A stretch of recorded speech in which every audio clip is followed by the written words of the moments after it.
Hello' তাৰ আজি অনুষ্ঠানত সমবেত হোৱা ৰাইজ, আমি অতিশয় দুখিত হৈছোঁ যে আমাৰ অসমৰ এগৰাকী হাৰ্টথ্ৰব আমাৰ মৰমৰ জুবিন গাৰ্গ ইতিমধ্যে ছিংগাপুৰৰ এক দুৰ্ঘটনাত পতিত হৈ মৃত্যুক আঁকোৱালি লয় আৰু তেখেতৰ এই দুখৰ সমগ্ৰ ৰাজ্যবাসী ব্যথিত হৈছে। সেই অনুৰূপে আমিও আজি এই বিষ্ণুপুৰ চকত আমি সমবেত হৈছোঁ। আমি আয়োজন কৰিছোঁ বিষ্ণুপুৰ বণিক সন্থা, সেৱা বুঢ়া, আস্থা আৰু বনমাতা শাখা সাহিত্য সভাই আজি আয়োজন কৰা এই অনুষ্ঠানটোত যিসকল সমবেত ৰাইজ উপস্থিত আছে, আমি আপোনালোকক অকণমান আমাৰ যি স্থানত আছে তাৰ পৰা পিছুৱাই যাবলৈ আমি অনুৰোধ জনাইছোঁ, কাৰণ আমি ইতিমধ্যে কাৰ্যসূচীটো ৰূপায়ণ কৰিম। যাৰ গীতে আমাক শিহৰণ জগাই তোলে, যাৰ গীতে আমাক সুখতো দুখতো আমাক জীপাল কৰি ৰাখে, আমাক জীয়াই ৰাখিবলৈ উদ্বুদ্ধ কৰি তোলে, সেইগৰাকী ব্যক্তি আমি আজি হেৰুৱাই পেলাইছোঁ। যিগৰাকী ব্যক্তিক ৰজাঘৰীয়াই ভয় কৰে, যিগৰাকী ব্যক্তিক চৰকাৰৰ মন্ত্ৰী আমলাই ভয় কৰে, যাৰ ছত্ৰছায়াত আমি মুখলৈ চাই থাকোঁ যে জুবিন দাই কিবা এটা ক'ব, আমাৰ দুখ হৈছে জুবিন দাই কিবা এটা ক'ব, আমাৰ বানপানী আহিছে জুবিন দা আমাৰ ওচৰত আহিব, এনেকুৱা এক বহুত আমি পৰিক্ৰমা আমি দেখিবলৈ পাইছোঁ জুবিন গাৰ্গৰ পৰা। হয়তো আমি ভৱিষ্যতৰ দিনত তেনে এগৰাকী ব্যক্তিক, মহিয়ান ব্যক্তিক আমি পাবলৈ সক্ষম নহ'ম। গতিকে যা হওক, তেখেতৰ সেই বিদেহ আত্মা চিৰশান্তি কামনাৰ্থে আমি আজি এই বিষ্ণুপুৰ বণিক সন্থা, সেৱা, আস্থা আৰু বনমাতা শাখা সাহিত্য সভা আজি এই বিষ্ণুপুৰ চকত আমি সমবেত হৈছোঁ। তেখেতলৈ আমি এগছি বন্তি প্ৰজ্বলনেৰে আমি শ্ৰদ্ধাঞ্জলি জ্ঞাপন কৰিম। আমাৰ মাজত বহু লোক উপস্থিত আছে, আমি হয়তো এই মুহূৰ্তত তেখেতসকলক নাম ঘোষণা কৰি আজি এই কাৰ্যসূচী ৰূপায়ণ কৰাৰ ক্ষেত্ৰত আমি অকণমান অসুবিধা হ'ব, যিহেতু আমি প্ৰায়খিনি ব্যক্তিকে আমাৰ 52 গছি আছে চাকি, সেই 52 গছি চাকি জ্বলোৱাৰ ক্ষেত্ৰত আমি প্ৰায়খিনি ব্যক্তিকে আমি অংশগ্ৰহণ কৰাৰ ক্ষেত্ৰত আমি সহযোগিতা আগবঢ়াম। গতিকে আপোনালোকে আমাৰ এই কাৰ্যসূচীটো ৰূপায়ণ কৰাৰ ক্ষেত্ৰত সহযোগ আগবঢ়াব বুলি আশা কৰি আমি আজি কাৰ্যসূচী ৰূপায়ণ কৰিবলৈ আগবাঢ়িছোঁ। হৈ আছে, ট্ৰাক চলাচলত বাধা নিষেধ কৰিছে, গতিকে আমি যথেষ্ট আৱেগিক হৈছোঁ। তেখেতক আচলতে আমি বিদায় দিব পৰা অৱস্থাত আমি নাই। আমাৰ ৰাইজখিনি ওলাই আহিছে, আমাৰ বিষ্ণুপুৰ বণিক সন্থাৰ উপসভাপতি বিনন্দ চহৰীয়া,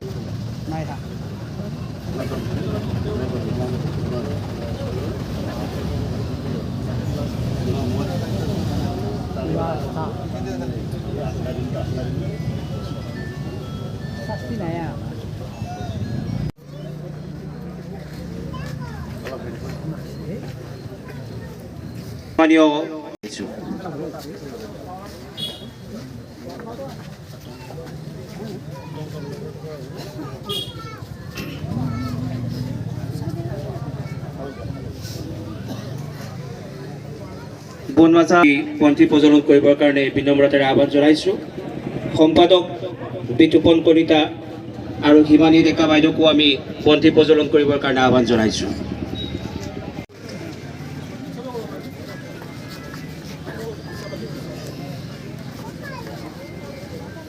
আমি পুষ্পাঞ্জলি অৰ্পণৰ সকলোকে সুবিধা দিম। কেইগৰাকীমান বিশিষ্ট ব্যক্তি আছে, সেইসকল ব্যক্তিৰ পিছত আমি পুষ্পাঞ্জলি অৰ্পণৰ এই কাৰ্যসূচীটো আমি সমূহীয়া কৰি দিম। আটাই আমাৰ মৰমৰ হৃদয়ৰ জুবিন গাৰ্গৰ প্ৰতিচ্ছবিত মাল্যাৰ্পণ কৰিব পাৰিব। বনমাতা সাহিত্য সভাৰ সভানেত্ৰী মঞ্জু ৰাজবংশী, সম্পাদক বিতুপন কলিতা আৰু হিমানী ডেকাকো আমি পুষ্পাঞ্জলি অৰ্পণ কৰিবলৈ অনুৰোধ জনাইছোঁ।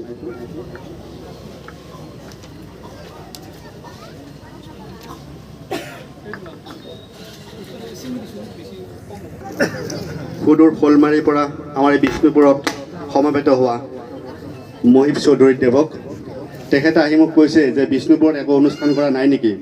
তাৰপিছত মই ক'লোঁ যে আমি আয়োজন কৰি আছোঁ। তেওঁ আমাৰ ভাল অনুষ্ঠান ইয়াতে হয় বুলি জানিয়ে তেওঁ আহিছে। আমি বুঢ়াগাঁও পঞ্চায়তৰ প্ৰাক্তন সভাপতি মৌচেন আলী, তেখেতকো আমি পুষ্পাঞ্জলি অৰ্পণ কৰি বন্তি প্ৰজ্বলন কৰি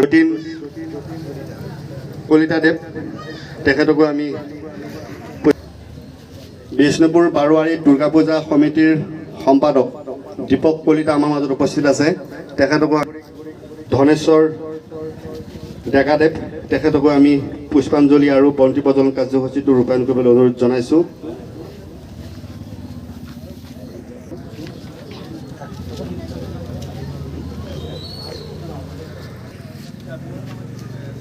বিজয় ৰাজবংশী জনাইছোঁ। পশ্চিম দৰং আঞ্চলিক ছাত্ৰ সন্থাৰ প্ৰাক্তন শিক্ষা সম্পাদক জনাইছোঁ। আমাৰ সেৱাৰ অন্যতম সদস্য দিগন্ত চহৰীয়া, বাপুজী বালিকা প্ৰাথমিক বিদ্যালয়ৰ আমাৰ এই বুঢ়া নিবাসী অৱসৰপ্ৰাপ্ত শিক্ষক বলিন্দ্ৰ কলিতা দেৱক আমি এই কাৰ্যসূচীটো অংশগ্ৰহণ কৰিবলৈ আমি অনুৰোধ জনাইছোঁ। বুঢ়মাজাৰ সাহিত্য সভাৰ প্ৰাক্তন সভাপতি ৰজত চন্দ্ৰ কলিতা দেৱ আমাৰ মাজত উপস্থিত হৈছে। এয়া আমাৰ এই বিষ্ণুপুৰ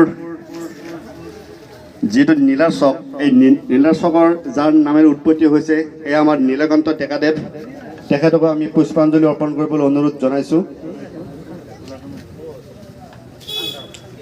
বুঢ়া নিবাসী অৱসৰপ্ৰাপ্ত শিক্ষক সন্মানীয় বলিন্দ্ৰ কলিতা দেৱকো আমি এই পুষ্পাঞ্জলি অৰ্পণ আৰু অৰ্চনা চহৰীয়া,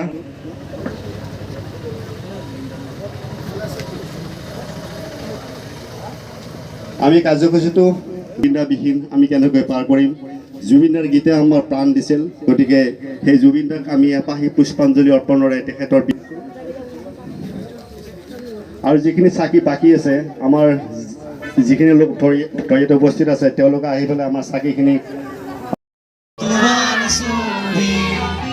ধৰা দিলা গোপনে আহি হিয়াৰ কোৰ, তুমি যেমন শুকান বনত নিয়ৰৰে চেঁচা টোপাল নামি অহা দৰে মোৰ দেহত প্ৰতি পোহা